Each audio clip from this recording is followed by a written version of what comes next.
জুলাই হত্যার ঘটনায় মানবতা বিরোধী অপরাধের মামলায় ক্ষমতাচ্যুত প্রধানমন্ত্রী শেখ হাসিনার সহ ৩ জনের বিরুদ্ধে আগামীকাল রায়ের দিন ঘোষণা করবে আন্তর্জাতিক অপরাধ ট্রাইব্যুনাল। স্বচ্ছ ও স্বাভাবিক প্রক্রিয়ায় বিচার চলছে জানিয়ে রায়ে অভিযুক্তদের সর্বোচ্চ সাজার প্রত্যাশা ব্যক্ত করেছেন প্রসিকিউটর মিজানুল ইসলাম। অপ্রীতিকর ঘটনা এড়াতে এরই মধ্যে ট্রাইব্যুনালে নিরাপত্তা ব্যবস্থা জোরদার করা হয়েছে। সকালে ট্রাইব্যুনাল এলাকা পরিদর্শন করেন আইজিপি বাহারুল আলম। গ্যালমান শফির রিপোর্ট।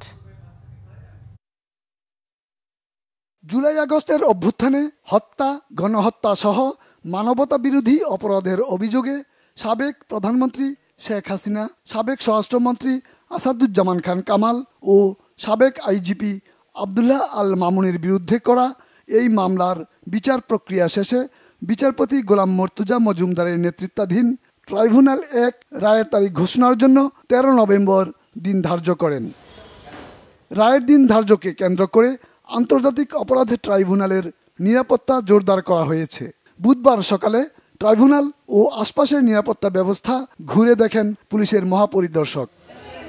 ট্রাইব্যুনাল প্রাঙ্গণে গণমাধ্যমের সাথে কথা বলেন প্রসিকিউটর মিজানুল ইসলাম। অভিযোগ করেন, বিচারকে প্রশ্নবিদ্ধ করতে সরকারের বিরুদ্ধে নানা অপপ্রচার চালাচ্ছে আওয়ামী লীগ। জাতিসংঘের আবেদনে ওনারা কি বলছেন যে এই আদালতের কার্যক্রম ঠিকভাবে পরিচালিত হচ্ছে না। কেন ঠিকভাবে পরিচালিত হচ্ছে না তা আমার কাছে বোধগম্য নয়। কারণ হচ্ছে এই আইনটা তৈরি করেছিলেন মরহুম শেখ মুজিবুর রহমান সাহেবের পার্লামেন্টে।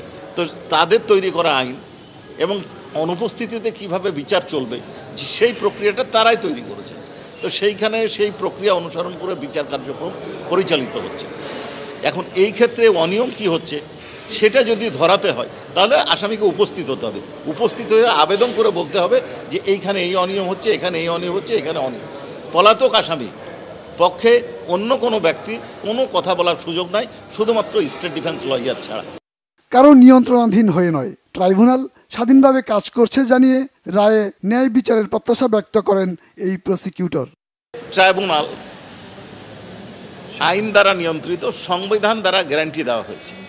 এই আইন দ্বারা এবং সংবিধানের গ্যারান্টি ক্লজ দ্বারা যে ট্রাইব্যুনাল পরিচালিত হচ্ছে তা কোনোভাবেই কোনো বৈদেশিক ট্রাইব্যুনাল বা সংস্থা বা সরকার কারো দ্বারা নিয়ন্ত্রিত নয়।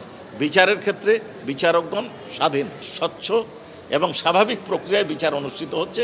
এটা একটা প্রোপাগান্ডার অংশ হিসাবে, সরকারের বিরুদ্ধে প্রোপাগান্ডার অংশ হিসাবে তারা এটা পরিচালনা করছে। আমি থ্রেট টু জাস্টিস মনে করি না, তবে তারা এই বিচারকে বাধাগ্রস্ত করার জন্য এটা করছে, এটুকু বলতে পারি। এদিকে চানখারপুলে ৬ জনকে হত্যার মামলায় তদন্তকারী কর্মকর্তা সর্বশেষ সাক্ষী হিসেবে আংশিক সাক্ষ্য দিয়েছেন ট্রাইব্যুনাল ১-এ। গ্যালমান শফি, বাংলা ভিশন, ঢাকা।